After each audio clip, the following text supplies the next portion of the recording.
Howdy, folks. Happy Friday. Thank God it's Friday.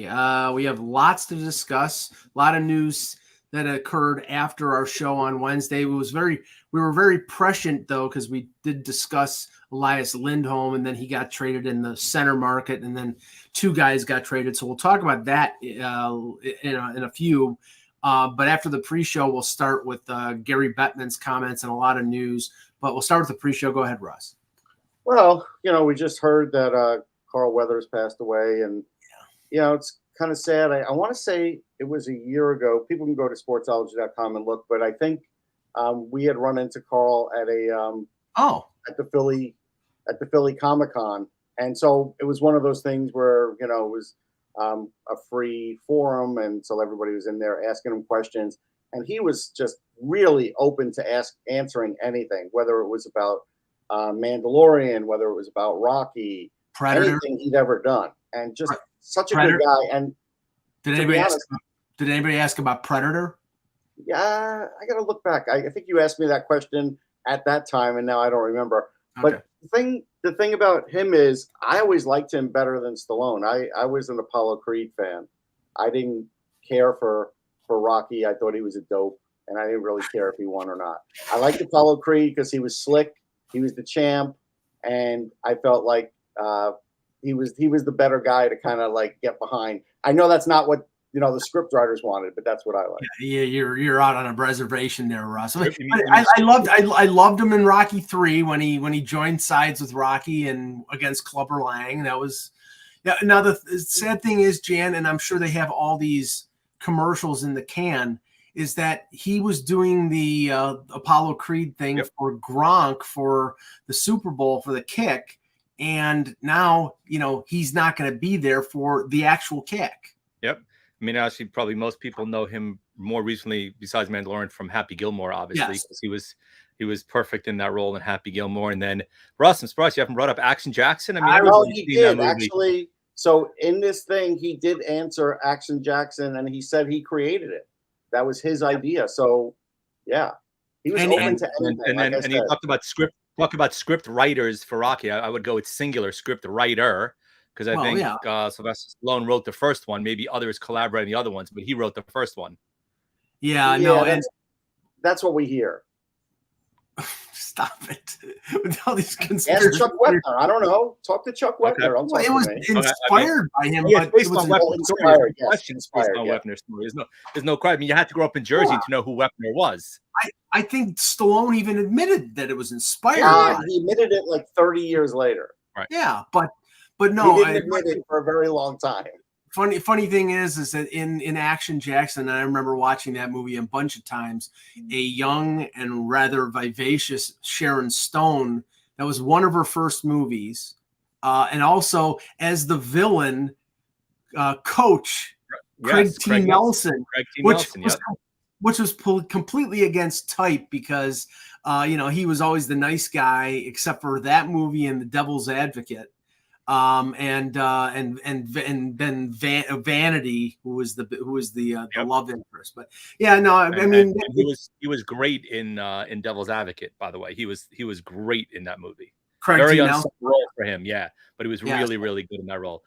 But I honestly do love the movie, the original Predator, with him and Schwarzenegger, because he went sort of toe to toe with Schwarzenegger in that movie.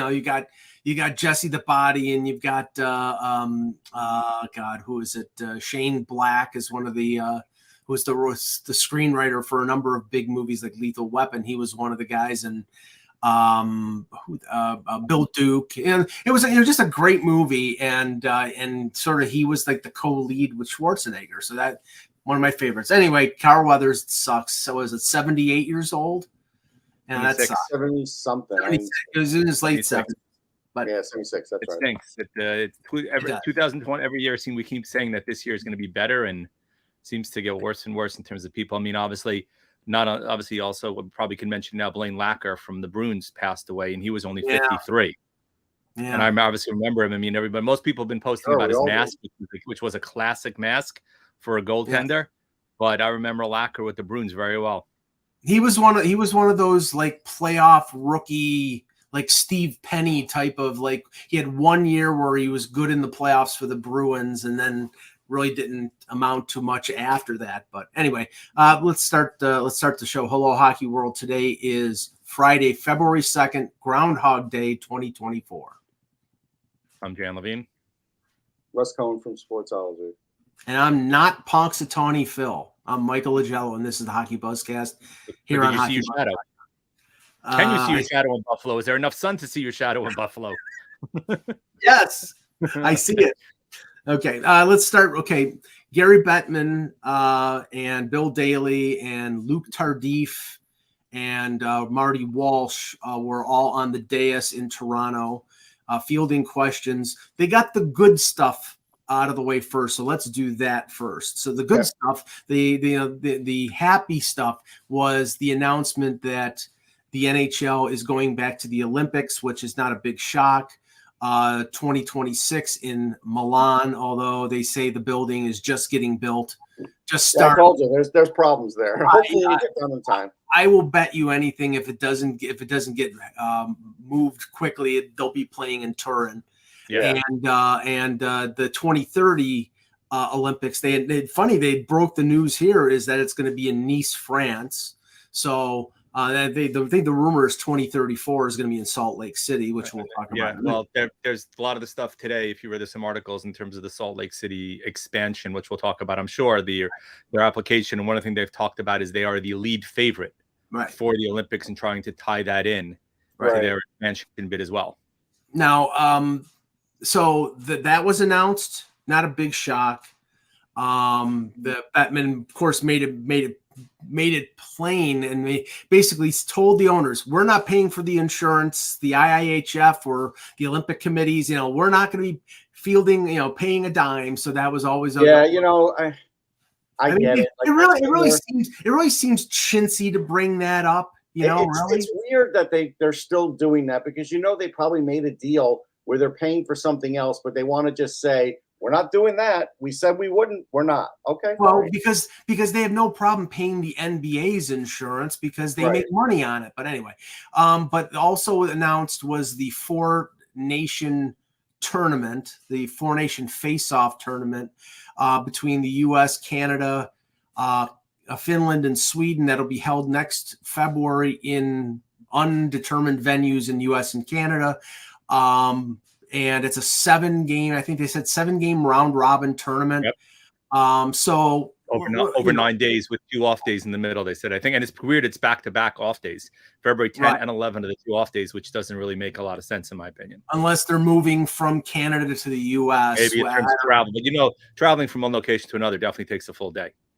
Yeah, it does. The one thing I know that probably got talked about, but they weren't able to coordinate, was maybe having a couple games overseas in this tournament. It would have been nice for those fans. Maybe in the future they could do that. Well, I mean, yeah, it would be a longer break, and also that would be included. And this is the problem with this. And somebody brought this up, and I think it was, and Bettman sort of dodged.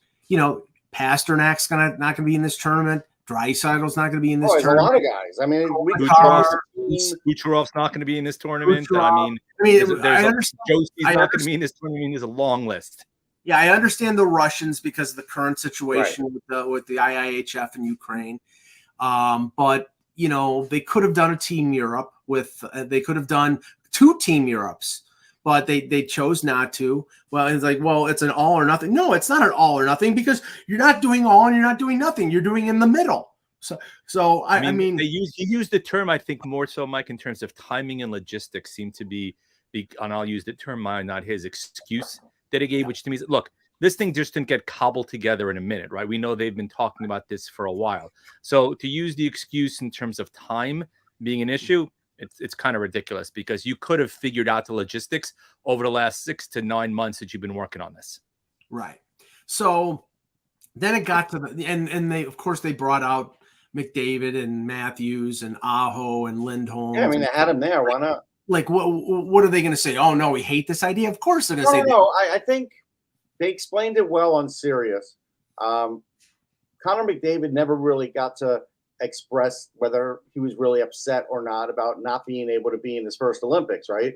And so clearly he's thrilled to be able to be in his first Olympics. I think it's just more about that. Right. And now this will spring about many thousands of pieces over numerous outlets projecting who's going to play in these tournaments for each of the countries, which I've already done today for the Sabres, for the Hockey News. And I'll do that for the Leafs as well, because the Leafs will be strewn with players playing for various countries. But then it got to the bad. Then it got to the bad stuff, or the stuff that's controversial. And I expected this, and everybody expected it. Gary Bettman didn't touch the Hockey Canada stuff. He basically said, the London police are going to be talking about this on Monday. Russ, he said what we said in terms of they're all restricted free agents at the end of this year. They're going to be paid. That had to be. I bet you anything that had to be. They had to be negotiated with the PA, yeah. And then once their contracts are up. And not in so many words, he basically said they're radioactive. He says they need to concentrate on what's going on right now with their court case and with their legal problems, and don't worry about hockey, which means if they get, obviously if they're convicted, they're never playing hockey again. If they're not convicted, then, we'll see, but it's going to be a hot potato, and, really it's a scandal. And, Bettman did not even say that he was going to release the NHL report. That basically they did an internal investigation. Now it's in the hands of the London police, and they're going to do what they're going to do. So he didn't touch it at all, which is not unexpected. Well, I mean, the only thing is they were players in the league. Yes. And they were under league contract, and they had careers already in the league. But I get it, whatever. I mean, I don't think anybody was ever going to be thrilled with the outcome. No, and no one is going to be thrilled with meaning at the press conference. Right. Nobody was going to be thrilled with the transparency. He was asked about Corey Perry, basically said he had no problem, although the Perry may still appeal the contract termination. Right, because he wants his $2. I get it. $2 million. I know. I'm kidding. Oh, give me my $2. Yes. Right.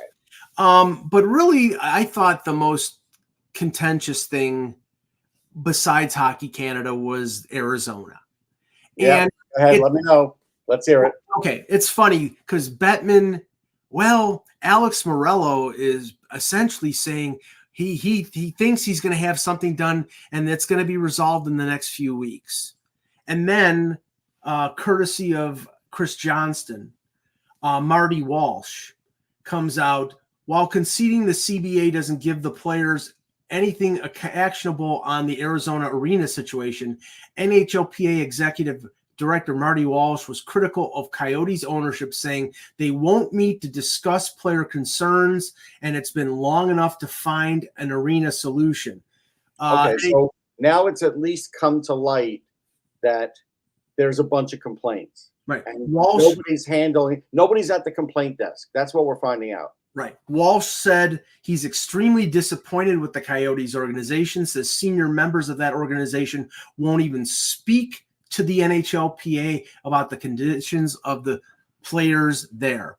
I'm telling you right now, this is a cluster F of the highest order. I don't give a good goddamn about the TV market.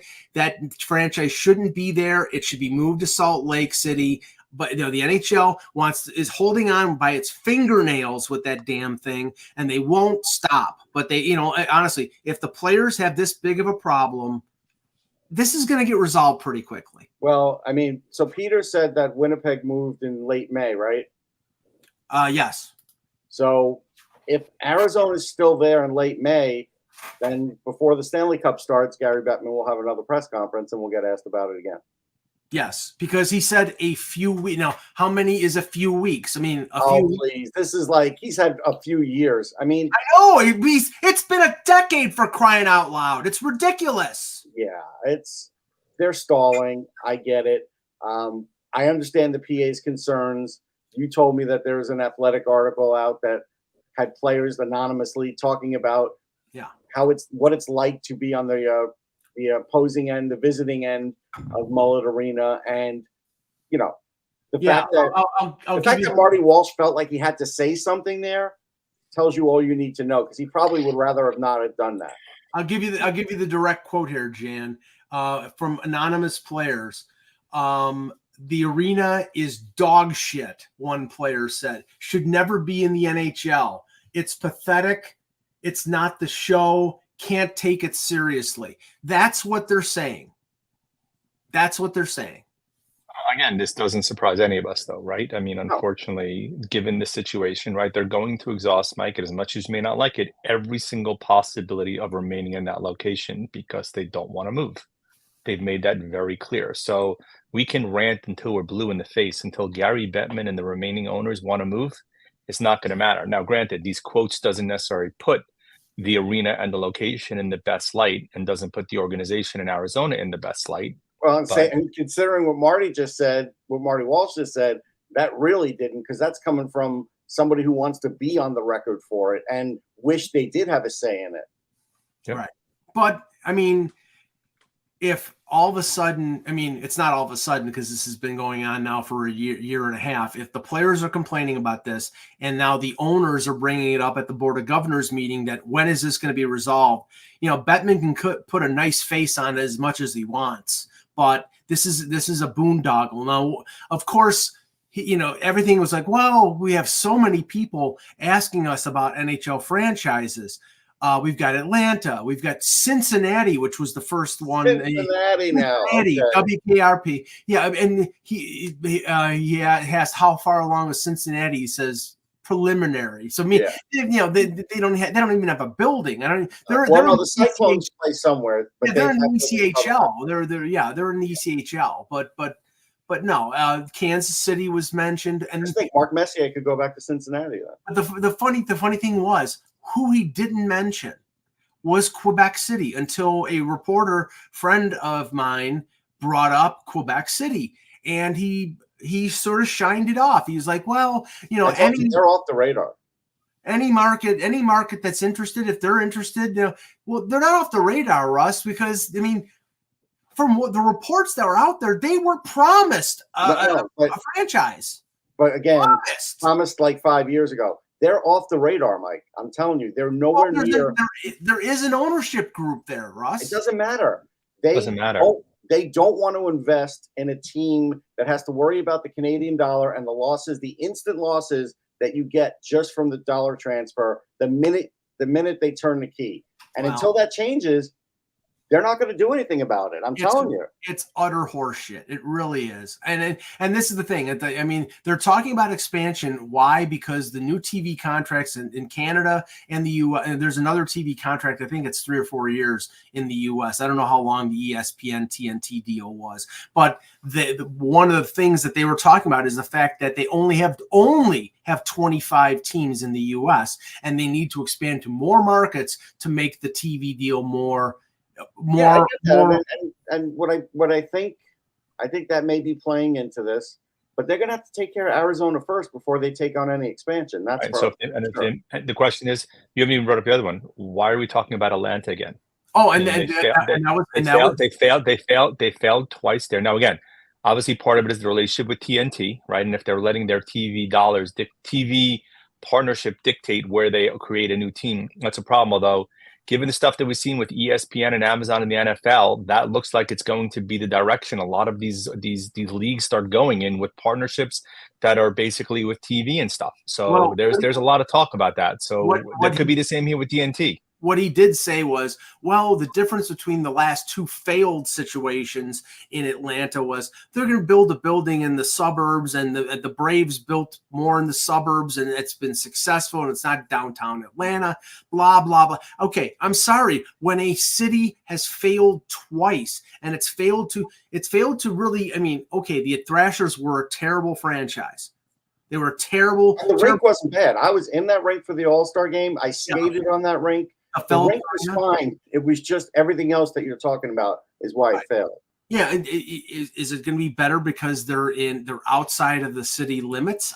They say that, but look at the Braves. I mean, the Braves have become kind of like a a joke in a way. Well, they said now. I guess their new stadium. I don't remember when it was built, but they say that's not in the downtown area. So no, it's not. Yeah. So I mean, they're saying that's more successful, and it's but right, it's more successful than it used to be. But the minute the Braves stop winning, nobody shows up. Like that's what happens. So how much they're pulling in attendance. Yeah. So let's just say this. I expected it to be difficult for Bettman. I think it was, Robin Doolittle of the Globe and Mail really grilled him on the Hockey Canada stuff. He had to have expected that. The Arizona situation is not going away. I'm sorry. It's an embarrassment to this league. They've had embarrassing situations before that were rectified. The Islanders situation was embarrassing. The Buffalo situation with the bankruptcy and it going to Golisano and then eventually to Pagula was embarrassing to the league. Ottawa and their situation with the building in Canada and then Melnick, and now that's straightened out. This is a situation that has stayed around for over a decade, and the league needs to rectify it. And I understand, they don't want to move out of the top 10 TV market, but find a building, get it done or sell that team. Yeah. So here's the thing with Atlanta. So 2021, there was 29,000 a game. 2 years ago, 38. Last year, 39. And they're a top team, so that plays into it. Right. I don't know, 39,000 for baseball, which obviously it's a huge baseball town. Does that mean they could get 16,000 for hockey? That's a tough reach. Well, I mean, the thing is, it's a championship baseball town, and they don't show up for games. I've heard the thing. Well, they're a terrible sports town because they've got good teams and they don't show up for good teams. It's sort of like Florida in the NHL. Now, they may be showing up now because they made a Stanley Cup final, but for years on a Tuesday night, it was like 4,000 fans. I can't imagine it's going to be much better. Yeah. So, I mean, maybe they could get 10 on a weeknight and they'll sell out on the weekends. Maybe. Right. But are we at the point now where the NHL is more concerned about the TV contracts than the gate? Because they've always been a gate run. No, I mean, the gate is still very, very important because they do need that. They do. The NHL is always going to need gate driven. It's not like the NFL who doesn't need the gate and MLB who acts like they don't need the gate. Well, the NFL doesn't need the gate. Right. Their contract is so ridiculous with all over the place. Anyway, all right, let's move on to the firing of Todd McClellan. Yeah. The Kings had lost 13 of the last 15, then won the last game before the All-Star break. And then Rob Blake decides to pull the trigger. Jim Hiller will take over on an interim basis for the rest of the season. This seems like a bit of a desperate move, but they've just crash landed, Russ. So I go back to Tuesday when I was on with Mick on Sirius and was asking me what teams are in it, what teams aren't. And I said, I think the Kings are cooked. And, and we talked about it.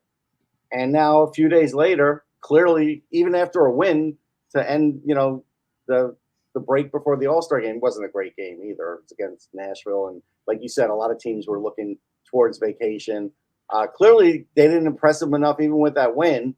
And so it's like, yeah, I mean, I think Rob Blake was thinking the same thing I was. Like, this team is cooked the way they are. You had 3 wins in their last 17 games. So, they're going to hope they get the same Edmonton magic. But that, they don't have the Connor McDavid and Leon Draisaitl advantage there. So I don't know. I don't know if it's going to work out.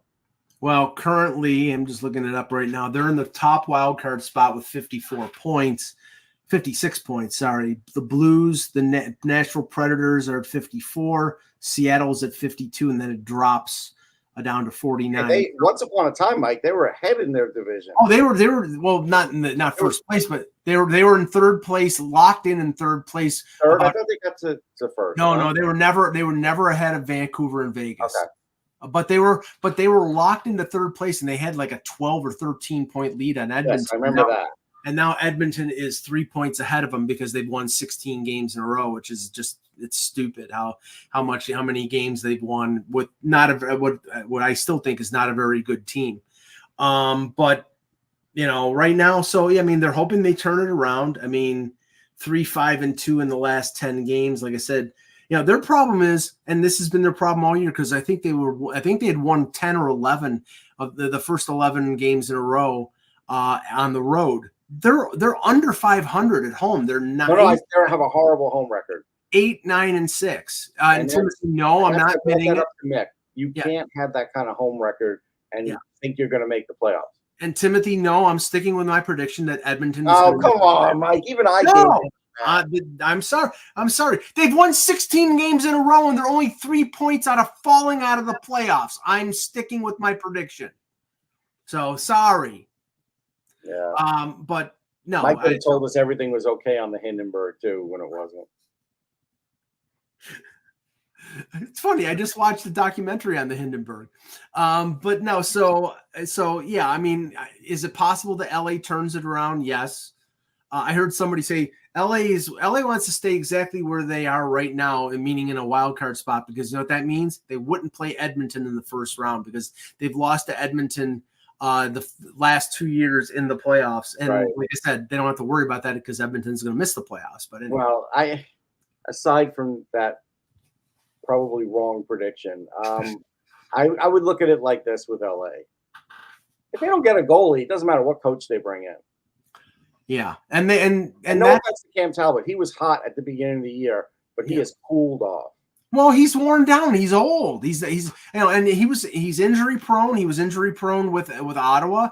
He's an older goaltender, and they've gotten. I mean, he was at like a .930 save percentage and I think a 2.1 goals against for like the first 2 months of the season, and now they're playing David Rittich. I know, and Rittich won their last game, but Rittich can never do it for a long stretch.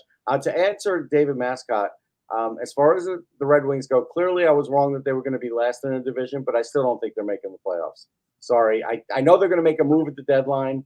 I just feel like the Patrick Kane thing is what could end up derailing them because we don't know what his health is.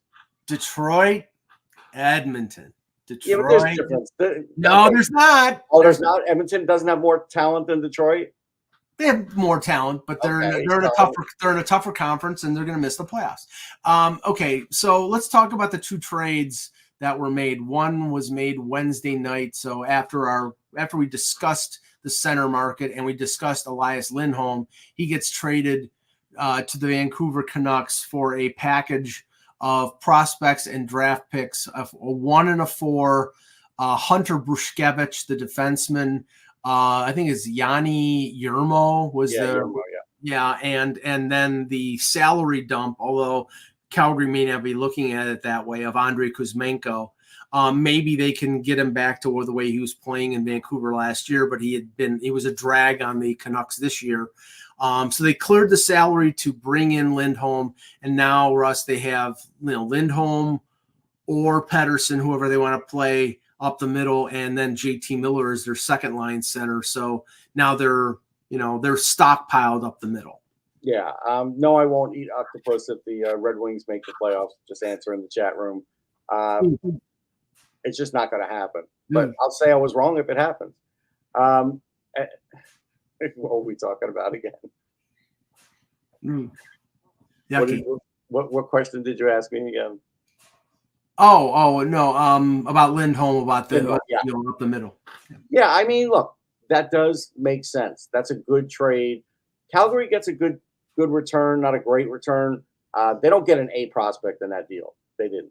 Sorry. I know Hunter's put up big numbers, but he's not an A prospect. So I think it's decent, and I think that it's good for both. And I think Lindholm. Is this going to spark him? I don't know. I mean, you almost wish Lindholm would have come out and said, yeah, things just were not good in Calgary, and this is why I could do so much better. He didn't really say that when he got interviewed, or at least I didn't hear it. Did you? No, I didn't. But It sounded like he was more concerned about what people thought about him in Calgary after the deal, because he said, I was willing to sign a long-term deal. So basically it put the onus back on the Flames, that the Flames maybe didn't want to pay him what he wanted on a new deal. And it goes back to what we had heard in November. They were looking to shake up the roster of that team, and they weren't going to lock up the guys who had basically failed for them the last few years. So, I mean, I think they got a decent return. They got a future. We don't know what Kuzmenko's going to do. Randy's calling him Kuzi. He's not going to call him Kuzi if he stinks. Well, I mean, I'm going to say that right now. I don't know what the hell he's going to call him crap if he plays terribly. Yeah. But no, I mean, okay, could he turn it around? Yes, but Randy, it smacks to me a little bit of the Tkachuk deal, because okay, they got Huberdeau, and Huberdeau's a good player, and then they paid Huberdeau big money. But you want Tkachuk, and Tkachuk didn't want to be there. Now Kuzmenko, he had no trade clause, and he waived to go to Calgary. Why? Because he wasn't playing in Vancouver, and he's going to play in Calgary. But that doesn't guarantee that he's going to play well in Calgary. Who's going to feed him the puck? Right. Their number one center is gone now. Who's their number one center now? Yeah, so that's going to be an issue. Look, I'll tell you what the Vancouver stuff smacks of. You'll tell me what the difference is management-wise, but I'm just going to tell you my gut feeling. My gut feeling is this is like the Leafs last year. They're making these moves. They feel like they can win it, and I feel like they don't have all the ingredients to win it. I think in the end, when playoff hockey changes, the Vancouver Canucks change a little bit, and I don't think they could play the defensive game that they need to play. I think that's where they're going to come up short, and that's the reason I don't think this is going to put them over the top. I know that you made that analogy before, and what I said was, well, this is different from Toronto last year because, one, Alvin and Rutherford signed long-term extensions. Dubas was in the last year of his deal, so in a way, he was making those deals to save his job, and nobody. Even though he said, well, our goal is to win the cup, nobody in their right mind looked at the Leafs after adding Achari and O'Reilly and Lafferty and McCabe and Shen, that they were a Stanley Cup winner. They could potentially win a round or two, and they were improved, but they weren't good enough to win a cup, especially in the East. And even with Boston getting upset. So, that was and then Dubas ended up getting fired anyway. So, but I think Vancouver's going for it. I know that Rutherford or Alvin, one of them said that they're going to try to sign Lindholm. I think the only way they sign Lindholm, because remember, they got to pay Pettersson too, and Pettersson's probably going to get, I'd say, $11 million a year. Part of the reason why they make this deal is because they want to convince Pettersson to stay. Because remember, he's an RFA for one more year, and then he's a UFA. So he's in a position where if he wants to go, he could go. Yeah. Now, maybe he doesn't want to go. I don't know many people who'd want to leave Vancouver. It's a great place to live. But it's warm all the time. It's a coastal city. It's nice. Players seem to like it there. But, if they don't win, it's a Canadian city. And when you don't win, you take the heat. So that's the thing. The other trade, which came on the heels of the Lindholm deal, it came this morning, and the center market, and we'll talk about this in a minute, the center market is evaporating before our eyes. Sean Monahan gets moved from Montreal to Winnipeg for a 1 and a conditional 3. The conditional 3 is if Winnipeg wins the cup. So, apologies to Peter, but I don't think that's happening, but anything is possible.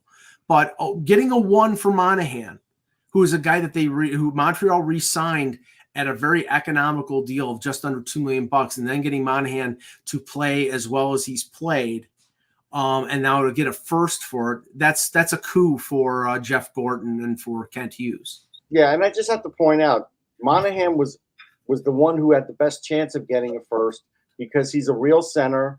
He wins faceoffs, and he's cheap. All of those things. But again, when you start looking at the center market, Henrique fills a couple of those things. Lawton fills like one of those things because he's not even a full-time center. Well, but okay, so The problem is now, and it helps Winnipeg in the sense now they have Scheifele and now they have Monahan. So that gives him a decent 1-2 punch and with size. And that's something, and he's experienced and he's been in the Western Conference for his entire career, except for the couple years where he played in Montreal. So that's a coup. They get him before Colorado gets their center, before Dallas adds a player. And those teams now might have to pay more to get that, right they're now. Not going to pay more. Well, they're no, not paying more for a lesser player. They're not. Right. I mean, but I'm not saying at first. I'm saying pay more for whatever centers are out there. I mean, they might have had to pay. Maybe they'll give up like a second and a third and a low-level prospect. If you mean that's more, yes. Okay, I might buy that. Yes, that's what I meant. You're not getting a third. No, but I don't think Adam Henrique is getting a first, even if Anaheim retains 50%. But okay, so you've got Adam Henrique, and then there's stories about Scott Lawton, who's got 2 more years at $3 million. Right. And from my memory, he's not having a great offensive year. No, he's not having a good year at all. Nothing like last year. And really, he's okay. I think he's a 3 at best. I mean, he really is. I mean, again, so even at a 3, he's doable. He's more of a defensive variety. He's a great penalty killer. He does get. He actually has a couple of shorthanded goals this year. He only has 5, and so. And his faceoffs are good, 49.7. But again, he hasn't even taken. He's going to take about as many as last year. So, but he hasn't been a full-time center. Yeah, last year was a career year at 18 goals, and then he signs an extension, and he's making $3 million for a third-line center is not bad, but I don't think Colorado and Boston, and there's one other team that's looking for New York. Are looking for a Scott Lawton. I think they're looking. Yeah. So in the playoffs, in the bubble, he had 9 points in 15 games, but in his career, 10 points in 24 games. I know Mike will say that that's really good. I think it's like, meh, it's okay. Well, 3 games in 2016 when he was a part-time player. 1 goal in 6 games in 2018. I mean, he had the great year in the bubble. Yes. So you don't know what if what he did before is real or what he did after is real. But all you can say is that the teams are looking for centers now. I know somebody in the chat says I'm waiting for Mike to bring up Casey Middlestat. Yeah, I am going to bring up Casey Middlestat. But the problem here with Buffalo, and this is probably what mitigates the chances of them trading him, is that Buffalo is looking for a hockey deal. They're not looking for first-round draft picks. He's a year away from unrestricted free agency, but he's cheap at $2.5 million, and he's leading the team in scoring.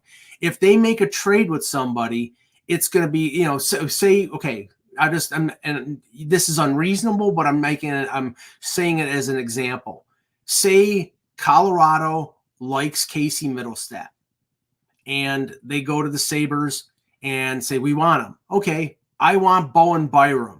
That's what they're looking for. They're looking for a younger player who's in the NHL, who's playing already. They don't want prospects, no matter what if they can't miss or not. They have enough of those. They have 4 first-round picks who aren't even playing in the NHL right now. They need players. So, yeah, to be honest, I think he's getting re-signed.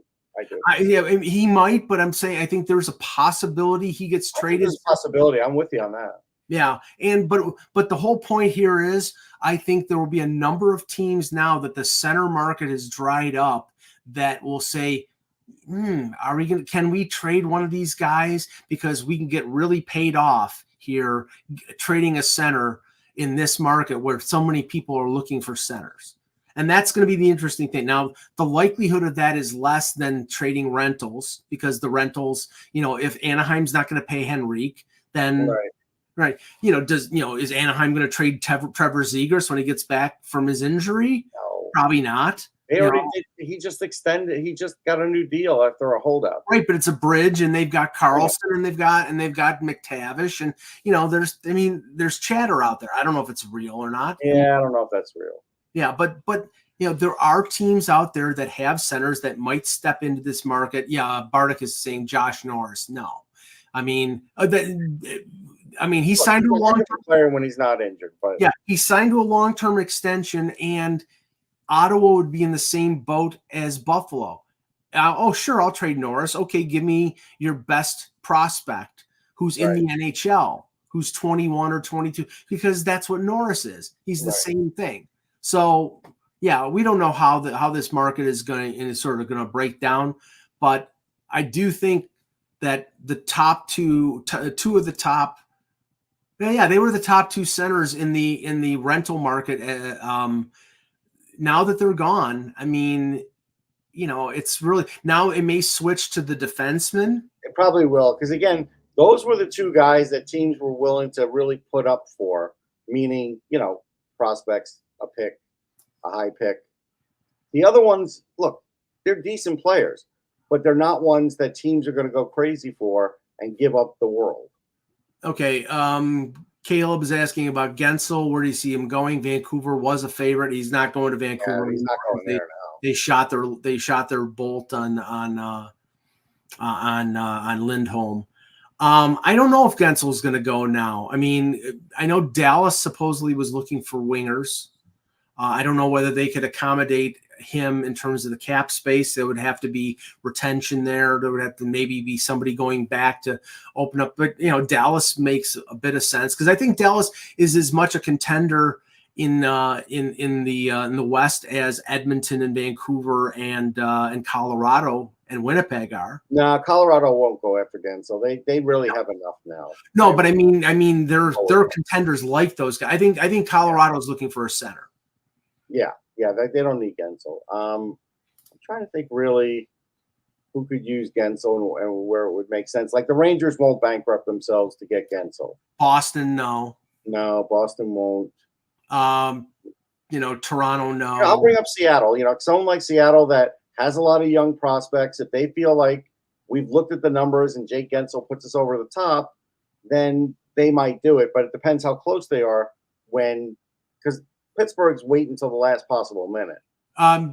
Before we go, do you want to address the I know that Randy in the chat was saying Capo Caco to the Flames for Noah Hannafin. Randy who? Flamester. Randy. I'm kidding. Yeah. Stop. All right. So for one thing, I think the Rangers are open to trading Caco. He is 22. I think they're also mindful that he is one of their few really good defensive forwards and a guy who could cycle in the corner. No, he's not scoring like he should, but I don't know. They're not going to give away Caco, who they probably have, 3 more years of rights to? 2 or 3. For a guy that's a rental. They're not going to do that. That doesn't make sense because I don't think Noah Hannafin gives the Rangers a guaranteed Stanley Cup. So that's why I don't think they would make that deal. I think if they were going to trade Caco, 2 more years. Yeah, 2. So it's a guy with 2 more years of rights. And so a team that's going to get Caco could be the Chicago Blackhawks. It could be Seattle. It could be a team that wants the young player. They're sort of a developing team, and he's not making much. And we'll give you this, veteran and maybe a pick because that makes sense. Because he could maybe still become a fabric of our team, and you guys are just going to, give up on him at this point, and we get it. Maybe something like that happens. I don't think he's going to a contender, though. Yeah, and I'm highly doubtful that Chris Drury is going to trade Perreault. No, he's not trading Gabe Perreault. Look, I saw Gabe Perreault up and close and personal recently, and he has gained muscle. His shot looks crisper. He still has a little bit of an ugly skating form, but he gets to where he needs to go. I watched him in the All-American Prospects game. I watched him in World Junior Camp. He's a better player than last year. There's no way. And I was a little critical of Perreault, not a lot, but a little. And so there's no way now that Perreault is making those steps that they're going to trade him now. No way. Yeah. So, okay. We'll end it there, and we'll be back probably on Monday with another edition of the Hockey Buzzcast. For the departed Jan Levine, for Russ Cohen, I'm Michael Agello. Thanks for watching, and remember, without the buzz, it's just hockey.